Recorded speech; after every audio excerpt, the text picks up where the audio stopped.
Record. Good morning and welcome to our Durga Puja celebration on a lovely sunny spring morning here in Sydney.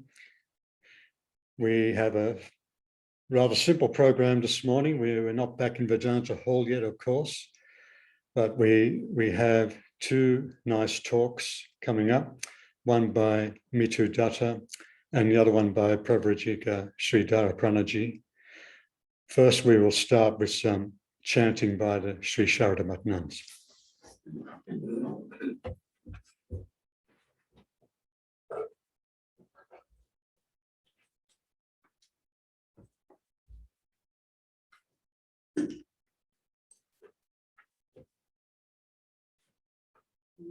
Namaste Sharanye Shive Sanukambe Namaste Jagadvyapike Vishwarupe Namaste Jagadvandya Padaravinde Namaste Jagatarini Trahi Durge Namaste Jagachintya Manaswarupe Namaste Maha Yogini Jnanarupe Namaste Sadananda Nanda Swarupe Namaste Jagatarini Trahi Durge Anathasya Dinasya Trishnaturasya Kshudhartasya Bhitasya Baddhasya Janto Tvameka gatir devi nistarakatri namaste jagatarini trahi durge aranye rane darune shatru madhye anale sagare prantare rajagehe tvameka gatir devi nistara hetu namaste jagatarini trahi durge apare mahadustare tyanta ghore vipatsagare majjatam deha bhajam tvameka gatir devi nistara nauka namaste jagatarini trahi durge namaschandike Chandadordandalila Samudkhandita Khandarashesha Bhite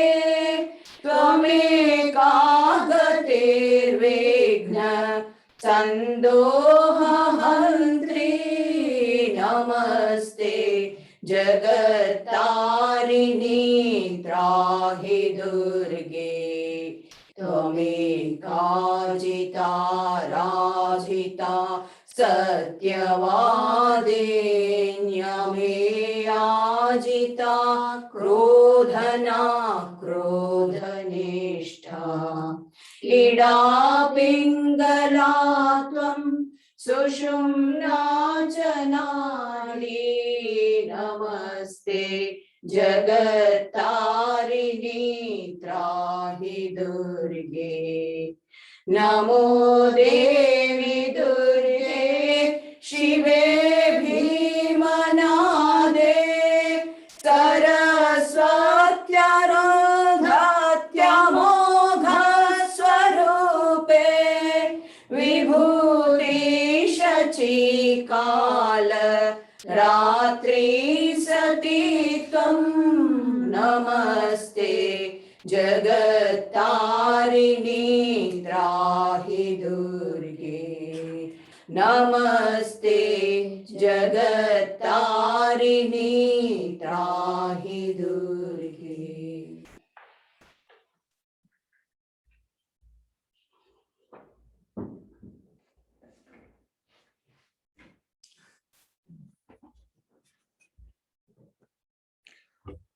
Now invite Mithu Dutta to come and give her talk.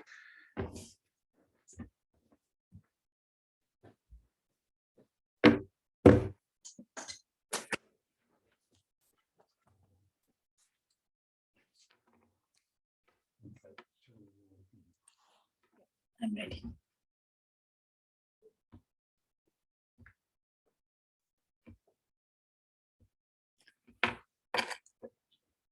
Pranam Mataji's and Namaskar to Robert and all the online audience. On today's auspicious day, I am really blessed for giving me the opportunity of drawing your kind attention to my talk. The title of my talk is The Goddess Durga, the symbol of divine energy in Hinduism. The talk will briefly touch each of 4 parts. Part number 1, the background to the battles between Goddess Durga and the demons. Number 2, the true nature of Goddess Durga. 3, the significance of the battles between the goddess and the demons. And lastly, the implication of various aspects of image of Goddess Durga.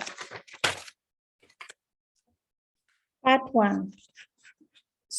According to the narrative from the Devi Matma of the Mukandya Purana, the form of Durga was created as a warrior to fight the demons named Mahishasur or the buffalo demons. Part 1. The battle between the goddess Durga and the Asuras or the demons. Before I talk more about the goddess Durga, let me draw your attention to who is Mahishasur. Mahish means buffalo and Asur means demon. Therefore, Mahishasur means buffalo demon. As the story goes in Purana, the demon's father Ramba, king of demons, once fell in love with a water buffalo, and Mahishasur was born in this union. Mahishasur or the buffalo possessed of 2 special powers. Number 1, at his will, Mahishasur was able to change himself from a human to a buffalo or other animal forms, vice versa. Number 2, through his intense praise of the Brahma, Mahishasur had the boon that he could not be defeated by any man or deity, for example, god or goddesses. Taking advantage of these 2 powers, he unleashed a reign of terror on earth, heaven, and nether lower worlds. When Mahishasura, the buffalo demons, was oppressing the gods, they approached the 3 Hindu lords, Brahma, Vishnu, and Shiva, for finding out a way of getting rid of his demons. On hearing the accounts of misdeeds of Mahishasura, the goddess Durga was conceptualized out of wrath and anger of 3 lords. The divine mother, goddess Durga, is widely worshipped as a symbol of divine or power of Hindu tradition. Durga is perhaps the most widely worshipped aspect of Shakti in the Puranic tradition. The powers of the deities or lesser divinities from Devi Durga's limbs and the exact duplicates of the three lords, weapons armed in her arsenal. Thus, the deity Durga emerged out of the pulling together the powers of all the lords and the gods. As news of Durga reached the buffalo demon, Mahishasur, he declared, "She shall be my queen." He ordered his two generals, Chandra and Mundra, to fetch her to him. Chandra and Mundra also placed the buffalo demon's marriage proposal before Durga. Durga did not bother to reply. The generals viewed this as insulting and threatened Durga.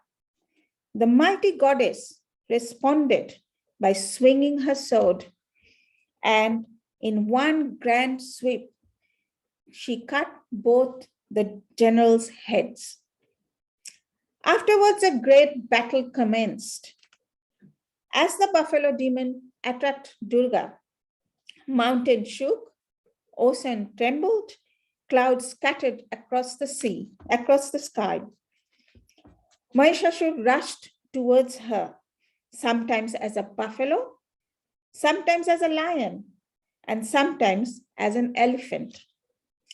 The goddess Durga broke the buffalo's horns with her mace, sheared the lion's mane with her lance, and cut the elephant's trunk with her sword. Weapons after weapons, when hurled at Buffalo Demon, each time he managed to rise up undefeated. Realizing that her weapons had no effect on Mahishasur, Durga dismounted from her lion. She sprang upon Mahishashur's back with her bare hand and kicked his head and with her tender feet. Durga then raised her trident and plunged it into the buffalo demon's heart. Thus, she conquered the unconquerable. This is why she is called Mahishasur Mardini Durga, or the killer of buffalo demon. This is the image of Durga, as you can see on the screen.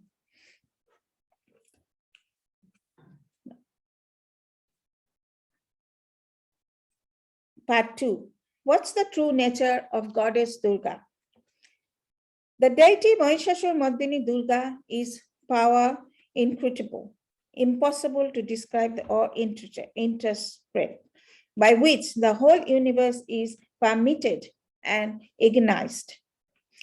She is the personification of all power, beauty, wealth, both material and spiritual, and of virtues. Her beauty, as well as her valor or courage, is incomparable.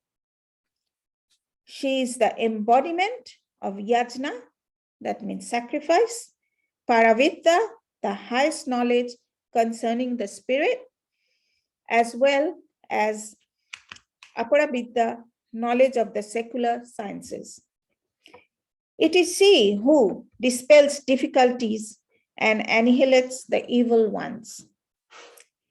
As in the very transitory nature of the evil world, after a while, evil forces started to reappear. The gods could not therefore enjoy freedom for long. Very soon, they were overpowered by the demons named Sumba and Nisumba.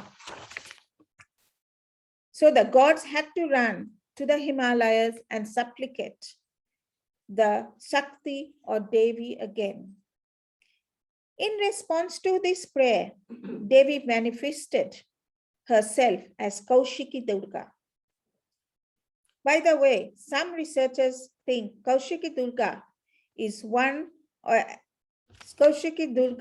is known as the Dulga of an Aboriginal non-Aryan community of Kaushikas.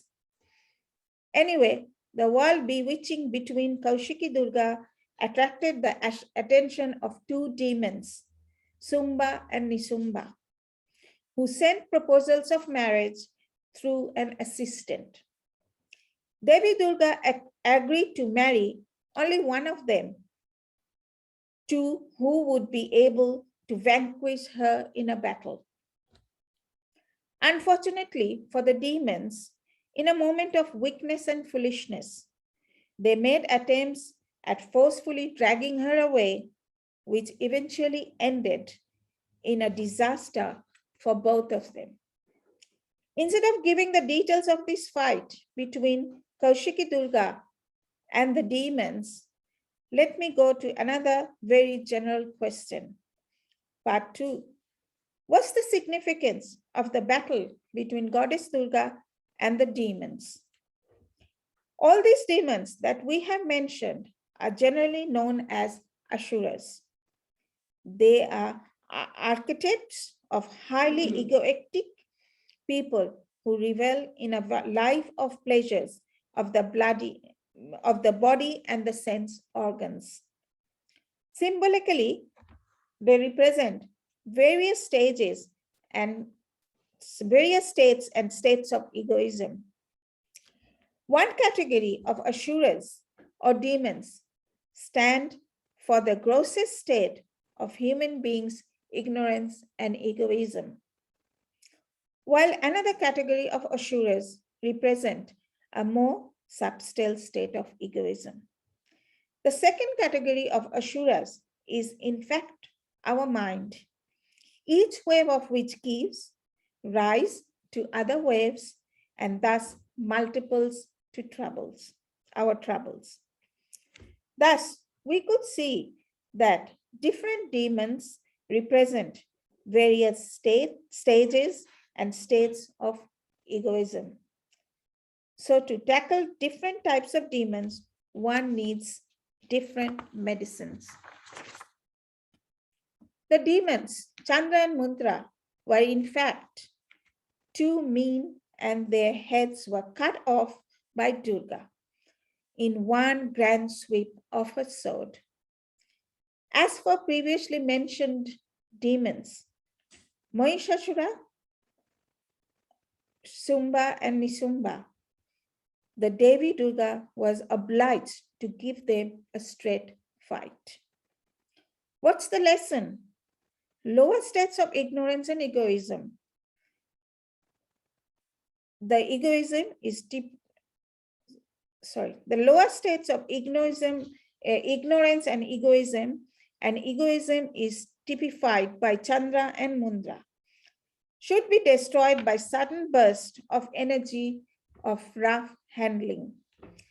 More crafty states of egoism, which result in endless multiplications of desires, should be tactfully handled by going to their very root, example, by suppressing them as soon as they arise.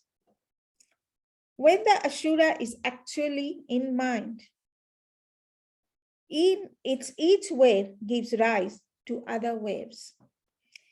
Killing of this mental wave means the destruction of the mental modification by the awakening of spiritual consciousness. Part 4. Implications of various aspects of image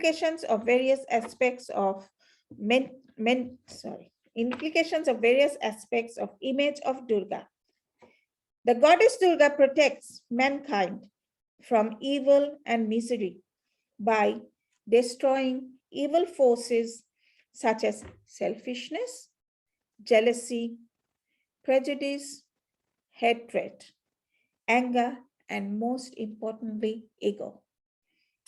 She is also regarded as Mother Nature and thus symbolically represents the universal power and covers all the 10 directions to keep the mankind miseries caused by the nature, Example, like famine, drought, flood, and natural catastrophe. Under control, that means under her feet. The eyes of the Devi Durga are usually the third eye on her are three. The third eye on her forehead is the eye of wisdom. As to her hair, it is dressed up as a crown. As to her dress and ornaments, she is gorgeously dressed in red cloth and several ornaments carved beautifully of gold, with ocean pearls and precious stones embedded in it. As to the color of her clothes, it is red. The red color symbolizes action. Also, the red clothes signifies that she is always busy with destroying evil forces and protecting mankind from pain and suffering caused by evil forces. Images of Durga can have multiple hands, although the usual image shows 10. Large number of hands signifies that she possesses combined power of different divine forces in order to fight against the negative forces of evil and wickedness. Among the objects held in hands, the more common ones are kungs, bow, arrow, sword, mace, seal, rosary, bell.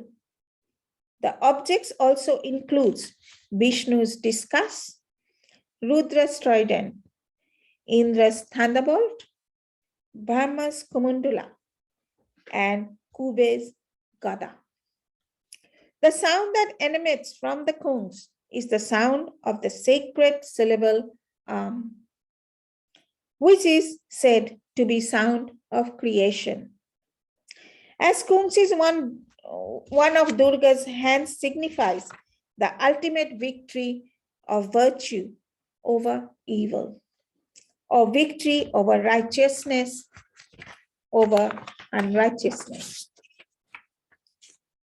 Other weapons in hands of Durga, such as mace, sword, discus, arrow, and trident, convey the idea that one weapon cannot destroy all the different kinds of enemies under different circumstances. Different weapons must be used to fight enemies depending on the circumstances.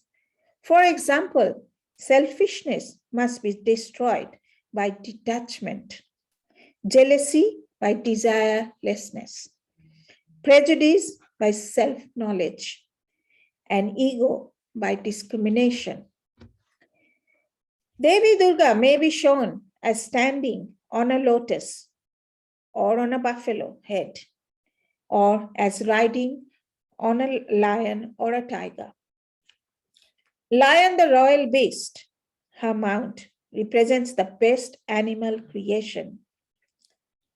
It can also represent the greed for food and hence the greed for other objects of enjoyment, which inevitably leads to lust.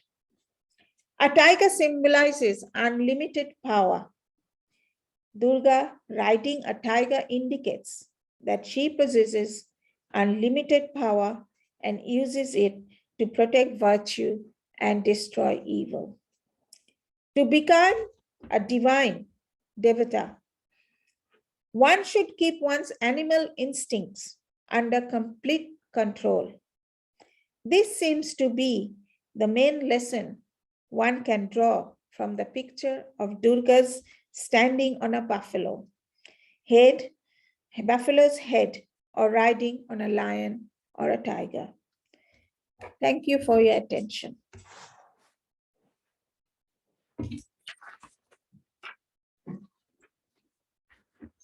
And now request Sridharaprana ji to give her talk.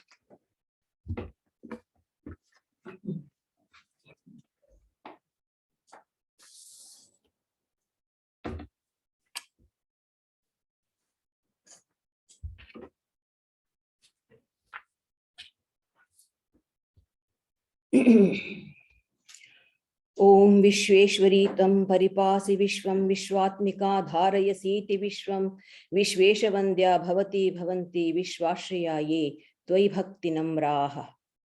O Queen of the Universe, you protect the universe.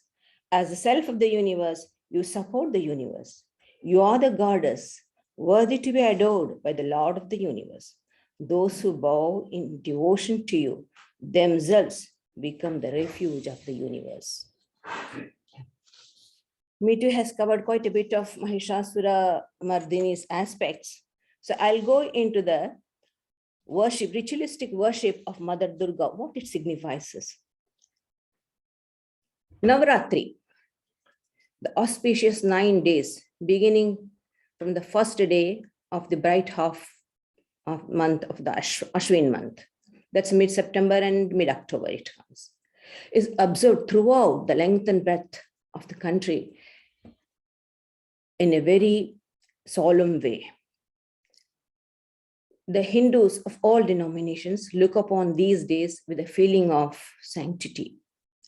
The Chandi says, Sharat Kale Maha Puja Kriyate Yacha Vashiki, the great annual worship performed in the autumn. It's difficult to trace the origin of the festival, but it's certainly said to be extremely propitious. After the monsoon in the tropical countries, you know how it is. The arrival of autumn is rejoiced by people. One can see the whole ground with dewdrops, like as if the nature has spread a green velvet to welcome, to wipe the feet, tender feet of the Divine Mother. It's so beautiful. The nature and man are panting to adore the Divine Mother of the universe. It's so palpable, you know. After the rains, the trees, everything looks beautiful. What we say in Bengali, Pujor Ames. The very atmosphere of the place is so vibrant, and all good-natured people who are devout Hindus sing the songs of the Advent of the Mother's song for quite a few days. So what happens? The vibrations are accumulated. So it's a beautiful time in India, this Navratri. In different parts of India, Mother Divine is worshipped in different ways. Some call her Amba, and others worship as Bhavani, Kalyani, Uma, Kamakhya, many. In Bengal, she is worshipped as Durga, the mother, Mahishasura Mardini. Now, let's go into a bit of the philosophy of worship. 3 types of worship is described in the scriptures. One is Swarupa Upasana, Sampad Upasana, and Pratikopasana. Swarupa Upasana are those few rare aspirants, spiritual aspirants who are highly evolved. They have realized the infinite Brahman as their own self by withdrawing their minds from the sense objects through only the aid of discrimination and dispassion. These are very few aspirants. This Upasana belongs to them, the Swarupa Upasana. And the Sampad Upasana is chosen by the mediocre aspirants who meditates on created things as a symbol of deity, insofar as it resembles and reflects the divine quality. The rishis found that there are some certain resemblance between Brahman, the highest truth, and sun, wind, vital breath, etc., in respect to luminosity, motion, and sustaining power. So, meditating on these perceivable objects, they realize the imperceptible. The third is the Pratikopasana, or Upasana done in a Pratima, in an idol. It's prescribed for the lowest class of aspirants, so we all belong to that. According to it, the aspirant is asked to superimpose upon certain things, such as, say, a pot or a stone idol, the qualities of God, though there may not be any resemblance at all between the two. The great Acharya Ramanuja says, joining the mind with devotion, the aspirant joining the mind with devotion to that which is not Brahman, something which is not Brahman, taking it to be Brahman. The aspirant may have very meager, superficial knowledge of God to start with, but eventually his worship or upasana clarifies his vision and takes him closer to highest truth. One thing the image worship about worship is, it presupposes that God has form, which the image represents. The scriptures say, sadhakanam hitarthaya brahmano rupakalpana. Brahman has imposed forms upon himself for the benefit of the devotees.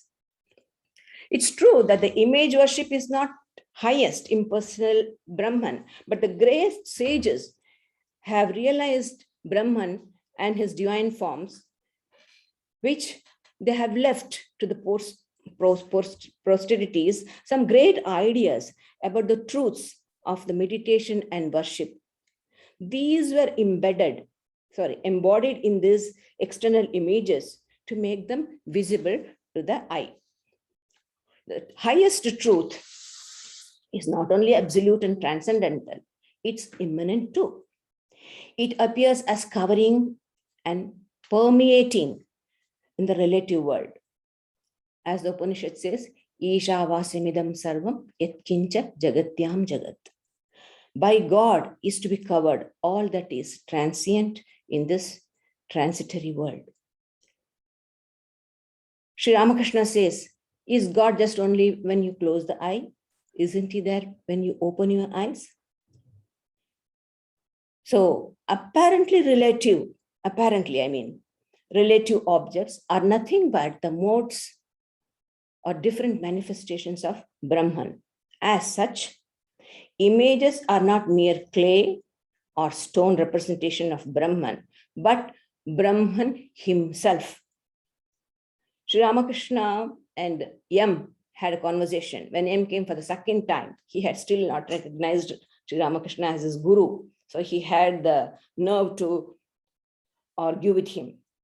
So in the course of conversation, the concept of God came, God with form and without form. So Yam said, well, sir, God may be having form, there may be, but certainly he is not clay. Immediately, Sri Ramakrishna with surprise, he said, but why clay? It's an image of spirit. See, the image of spirit. It is this in this light that the Durga Puja is performed by the devotees, especially in our Mutton mission.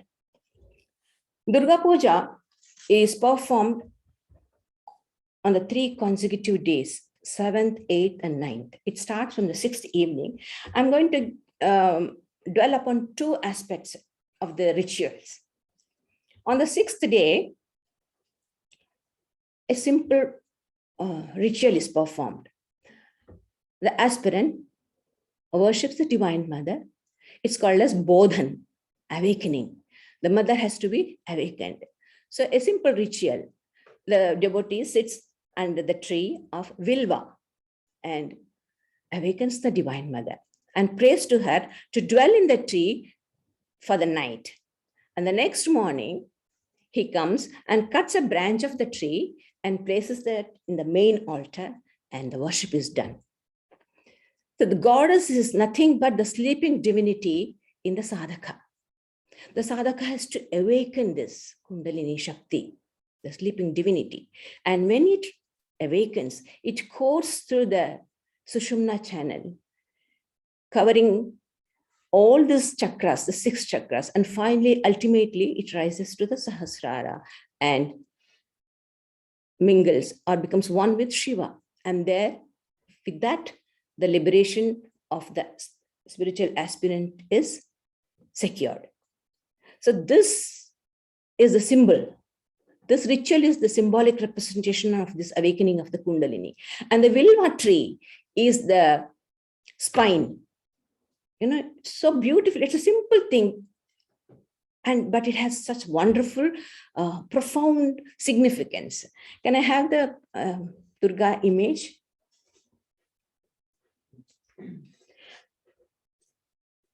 Even at the, not the Kumari, this is, even at the very first sight of the image of Mother Durga, fills the mind with an overwhelming consciousness of the protecting mind, protecting heart of the Mother God. It's instinct with the sense of motherhood and daughterhood and power. The meditation hymn, just two shlokas I will do, and I will just translate the meaning.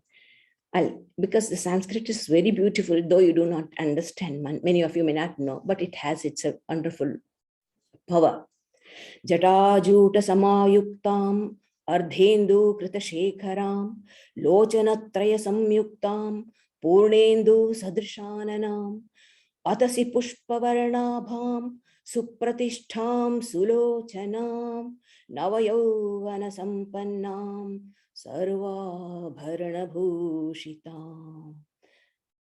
Adorned with matted locks and crowned with crescent, her face shines like the full moon. She has 3 eyes. Her complexion resembles that of the Asati Pushpa flower. Asati flower, yellow color, beautiful, especially grows just at this time. She's firmly stationed. Her eyes are beautiful. Her person is endowed with the freshness of youth and bedecked with every kind of ornaments. She has beautiful teeth and 10 hands, of which the touch is as soft and cool as of a lotus stalk. The worship of Mother Durga is elaborate, intricate, but profound in its spiritual significance. And the worship of the little maiden, can you get the other one? As the Divine Mother herself, Kumari Puja, as it is called, is the very acme of spiritual realization. When to the purified and transfigured vision, the human appears as divine. It's a unique concept. Nothing can equal the grandeur of the idea of Kumari Puja, in which the great puja of the great goddess is made to culminate. This Kumari Puja in Belur Math, it's performed, the age of the Kumari, that's virgin mother, should be within 5 to 7 years. And the child must have certain auspicious signs which they know. And she is worshipped nearly 30 to 40 minutes. That the child has to sit on the seat. And imagine thousands of people, more than 10,000 people watching, and the child is steady. It shows the power of Mother Durga behind. The mother is behind, and the Kumari represents the Virgin Mother. Such a wonderful picture. Look at the beautiful little Kumari. She's called as Uma. So this is about the worship of Mother Durga. Since Mithu has already dealt with Mahishasura aspect, I will just quickly go through it. Once upon a time, there was a fight between the Devas and Asuras. Devas are gods and Asuras are demons. Who are the gods? Not just all good people, you cannot say. As spiritual aspirants, we are discussing it. For spiritual aspirant, what does Devatas means? Devasat are those samskaras which are born out of the studies of scriptures. With great difficulty, when we get the idea that we are something beyond this body, physical body, that we are spirit, we start perceiving it through scripture, the study of scriptures. This brings the prajna samskaras in us. These prajna samskaras are called as the devas. And who are the demons? Demons are those samskaras which we had lived with. Before knowing that we are spirit, blessed, eternal, we had identified ourselves with this, what do you call? Mamsa pinda, we say. Mid-ball, called body. So all our attention was towards the world out, in gratifying, in fattening this body. So there are those samskaras. That is, one is the Atman-oriented samskaras are devas, and the sense object, sense perception, sense enjoyment-oriented samskaras are there. That is the vrittis, the modifications of mind. This is a tug of war. The spiritual aspirant wants to go towards the center of his consciousness. The senses draw him. This is the tug of war. So this war of Mahishasura and the Devas went on for 100 years. So life after life, we have been going on fighting against our animal propensities and trying to manifest our divinity. Thus it goes, but the faith of a good man in his goodness is weaker than the faith of the wicked man in his wickedness. That's strange, isn't it? The wicked person has so much of faith in his wickedness. He just vanquishes because we don't trust in our goodness, that is why usually this is a complaint of the devotees. We have been worshipping God, we have been adoring God, we are practicing spiritual life. Why should all these troubles and tribulations should come to us? Why? Just because you are spiritual aspirant, you are pursuing spiritual life, nothing should come. See, this is called as business, doing business with God. See, we don't have faith in our divinity, in God, in the protecting nature of God. So because we are spiritual, so nothing should happen to us. This is the general idea of the people. Anyway, let me not digress from the main subject. So the war went on. And finally, Mahishasura vanquished the gods, and they went to the teacher, Brahma, Prajapati, and lamented over their ill fortune. And finally, they all proceeded to Vishnu, where he's sleeping on the snake bed. When all the divinities came together, when Vishnu heard it, he was terribly annoyed, and he just did like this. When you get annoyed, this forehead becomes like this. From there issued forth the power of Vishnu. And once Vishnu, because he is a sustaining God, so his power has to come first. So as soon as it came, all the powers of the gods came together, and it got consolidated and became a huge feminine figure, from down to up, almost touching the clouds. Big, and Mother Durga was so vibrant, bubbling with energy of all that. She's some totality, the energies of all the divinities. So seeing that, everyone bowed their hands and prostrated, and the mother was laughing. And Mahishasura heard that laugh. Give me that. What is this? Some power is there trying to dominate. They have the fear somebody might attack. There is no security. So he took his army and came to fight, and saw this lady. Then there was a big war. Anyway, Mother Durga killed 16 demons, just 16. Who are they? Mahishasura. There are quite a few, but I would like to read it to you. But they represent certain forces that are in us also. Mahishasura represents Rajoguna. Chikshura represents Vikshepa, that is outgoing tendencies. Chanura, veiling, it veils the reality, veiling power. And Udagra, arrogance. Karala, fear. Uddhata, ostentation. Bhashkala, desire for sense enjoyments. Tamara, greed. Andhaka, delusion. Ugrasya, anger. Ugra virya, physical strength. Mahahanu, egoism. Vidalaksha, fault finding. Dhurdhara, ruthless. Durmukha, harshness. Asiloma, hatred.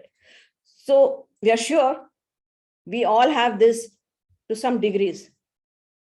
So finally, Mother Durga, she started fighting, got rid of everybody, and finally she was tackling Mahishasura.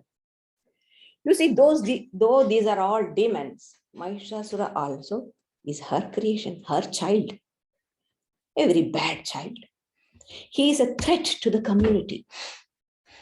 So the mother has to kill her own sibling. Very hard. So what does mother do? She drinks wine. You see, at a certain state of mind, you can do something which you don't want to do. At normal times, you can't do it. The mother heart weeps at the destruction of the child. So she drinks wine. And in that moment, she kills him. We have an example in Mahabharata. The mother of the Kauravas, Gandhari, very good lady, highly spiritual, wonderful, with one weakness, tremendous attachment to her horrible son, Duryodhana. She was told, the both husband and wife, Dhritarashtra and Gandhari were told that this child is going to be a threat to the community, to the world.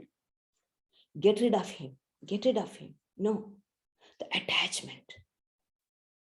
So they thought through education, giving him proper education, he might overcome it. No, it was inborn in him. So, and the ultimate result was the Kurukshetra Yuddha, war. So, but Mother Durga, she is not weak. She loves the child, but she has no attachment. If it is necessary for her to kill the child for his spiritual evolution, she is ready to do it. And she does it. And the Devas ultimately are freed from the evil and they pray. A few verses, it's very beautiful. I'm not going to chant the Sanskrit, but I'll tell you the meaning. And one of the praises, the gods say, "O goddess, we bow before you, who are yourself good fortune in the dwellings of the virtuous and ill fortune in those of vicious." What does it mean to me and you as a spiritual aspirants? Virtuous are they who are going towards the source of their source divinity. And she is the fortune. Virtuous are they, spiritual aspirants, and she comes as fortune. What? With all the Shubha samskaras, good propensities, good samskaras, she invokes by radiating her divinity, her light on our pure mind. So this pure mind, what we were discussing in the Kathopanishad, pure buddhi, that is the virtue. That she, when her light falls on our buddhi, it becomes pure. So, and she's ill fortune into the vicious who are sense oriented, who are day and night going behind the sense objects. Why? Because sense, the more you go away from the center, the more diversity becomes obvious. And diversity means I am an individual, you are different. That is the source of all mischief. Then comes selfishness and all sorts of evil things start from there. Selfishness leads to arrogance, and then dominating. All this comes. So she becomes a grace to the virtuous people. The more we go closer to the mother, more her light falls on our buddhi and our buddhi gets illumined. And when called to the mother at times of difficulties, the mother removes these difficulties, these pain, these sufferings are not the ordinary things. They are very intimately connected to our very existence. This is existential fear that's there in us. This, the mother enables us to overcome. And she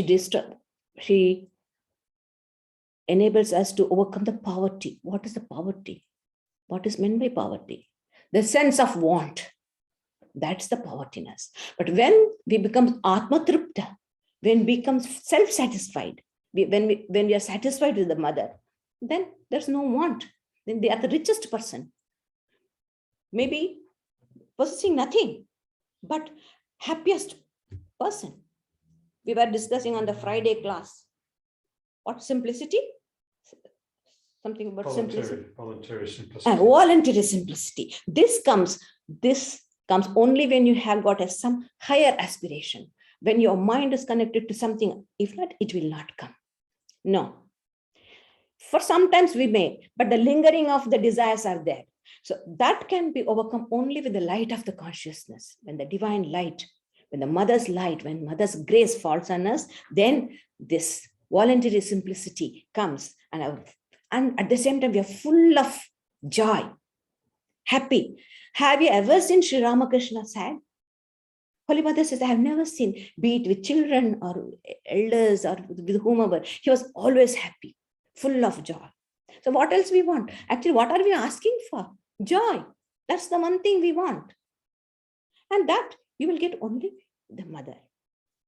And when we are contented, mother gives us this buddhi. As I told you, the pure buddhi. When we are suffering, the mother comes for our help. She redeems us from these troubles. But when we are free, no stress, at that time, if we think of mother, she will give us Shuddha Buddhi, pure Buddhi. Not as soon as, no, what do you call this? Lockdown is over. Let's go to Gold Coast, as Mataji used to say.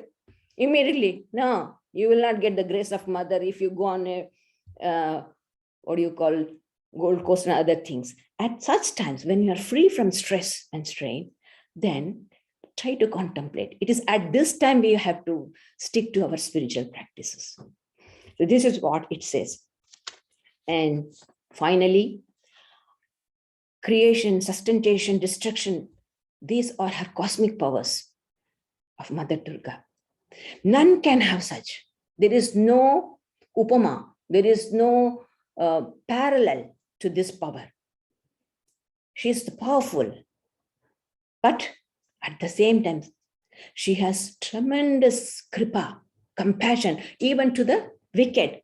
That is why, out of compassion, she killed Mahishasura, removing all his evil, with the very touch of the Divine Mother, all the evil propensities goes. But you may ask, can't she do it without killing him? Yes, she could have done it. But the body of Mahishasura was tamasic and rajasic. So with that body, the manifestation of pure sattva can't come. So mother has given him another opportunity by ripping off that body. He will get a good human body or a bright body with sattva. And then he will proceed in his spiritual aspirations. So this is the episode of Mother Durga, Mahishasura Mardini. So we, as the devotees of Mother, have only this prayer at her feet. May Mother guide our understanding towards her, and may she make us strong in her strength.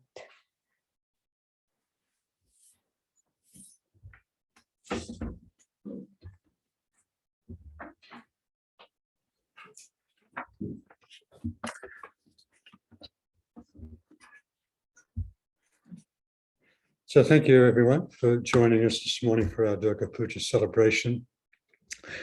As usual, we've recorded the event and we will be putting this up on our Vedanta Society of New South Wales YouTube channel soon. We have our fortnightly spiritual evening discussion coming up next Friday night. And some of the themes we're going to explore are, why do we fear death? Some pointers on managing grief, and how consciousness is always singular, never plural. Also, next Sunday, we have the monthly Raja Yoga talk and question and answer discussion with Pravrajika Gayatri Pranaji. And we're continuing in chapter 3 of Raja Yoga, dealing with the powers, yogic powers. And in particular, a theme that will be there in next Sunday's talk is how we can become masters of time. Looking a bit further ahead, we will be recommencing our activities in Vedanta Hall from the first week of November, with the yoga class on the first day and so on. And we happily, the first event we'll be having back in Vedanta Hall on the Sunday will be the Kumari Puja celebration. And we'll have talks by Mrs. Balam Lakshmanam and Pravrajika Gayatri Pranaji. And our very good friend, Tanim Hayat Khan, will be coming to share a Sarada recital. So we really do look forward to that event, and whoever amongst you can come in person, you'll be most welcome. We'll really look forward to having you with us there. We will continue with all of these events to also have them going out live via Zoom. So once again, thanks for joining us, and keep well.